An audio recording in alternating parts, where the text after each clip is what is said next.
Tavistock clinic was shut down in 2024 due to the explosion over 5,000% during a 6-year period in people to their GIDS program.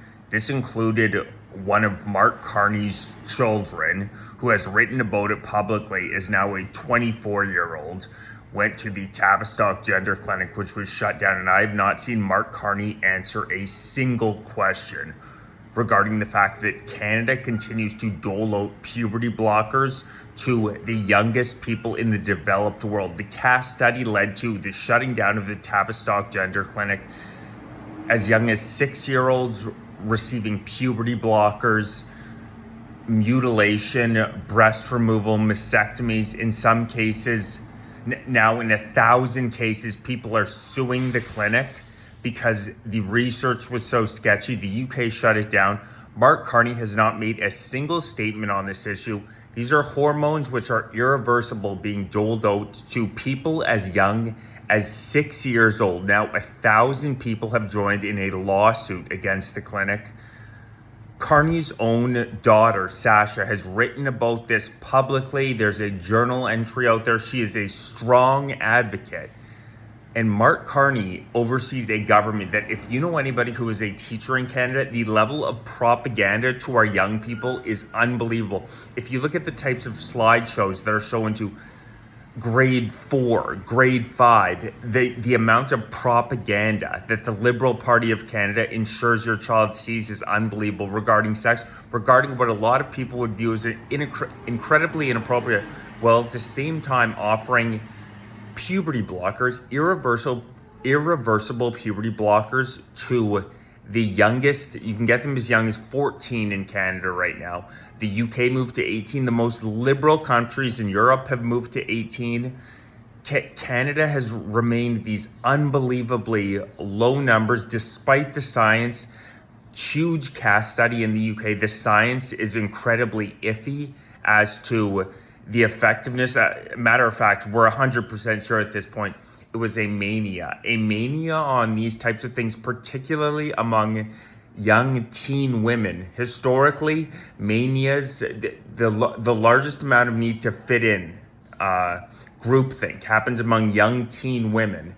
So these types of manias quite frequently take off, and the idea that people were advocating, I'm not saying that there's not an incredibly small percentage of the population that legitimately has issues, but for a 5,000% increase to occur over the course of 6 years, medical professionals would have 100% known that this was some sort of a mania going on, and there's also just some straight up evil going on in the healthcare system. If you want to read more about this, it really is, when you read the details, a sick program. Check out what I cannot say on YouTube on my Substack. Really appreciate everybody who gets a paid Substack. Everybody who purchased a Substack subscription will also be getting a copy of my book. Working on it right now. Make sure you're signed up to my Substack as well as my newsletter. Really appreciate it. Carney, at the same time as he is expanding the MAID program, which is now killing upwards of 30,000 Canadians a year. 30,000 Canadians. When it was initially rolled out, it was stated that only people end of life in the absolute last case scenario would be receiving MAID. Those numbers have absolutely exploded, and there's case after case of somebody who reached out to, for example, Veteran Affairs Canada asking for help, and getting something back from a government official who verbatim said, MAID is better than blowing your brains out. There's been case after case where a government employee has been pushing death.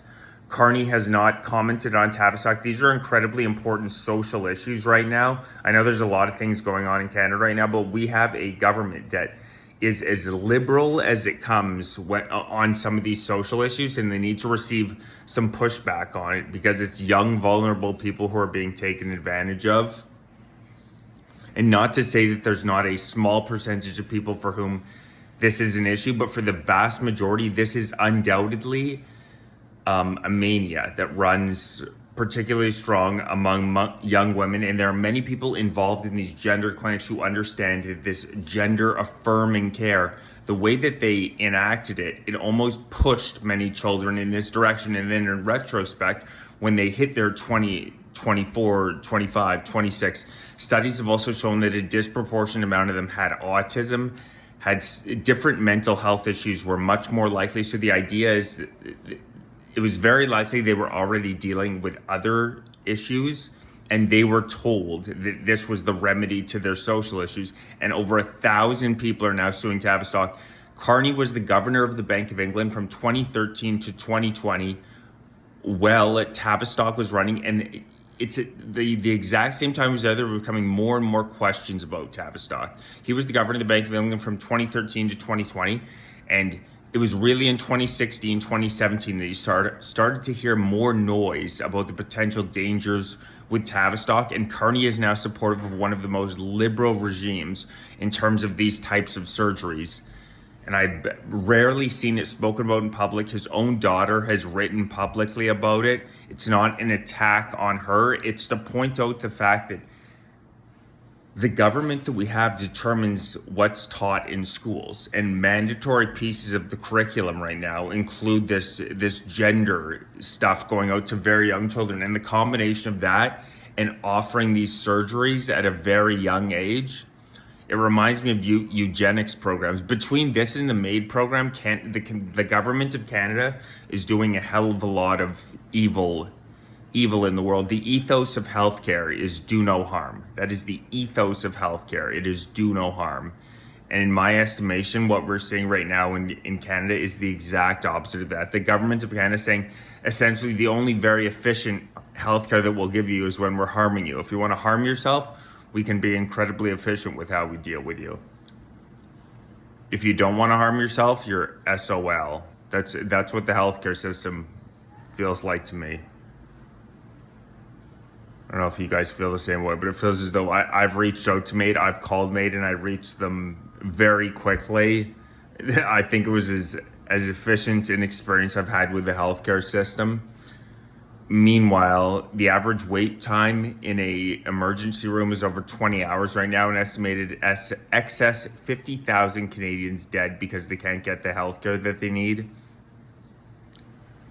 And Carney now has Canada officially in a recession, 2 straight quarters of negative GDP growth.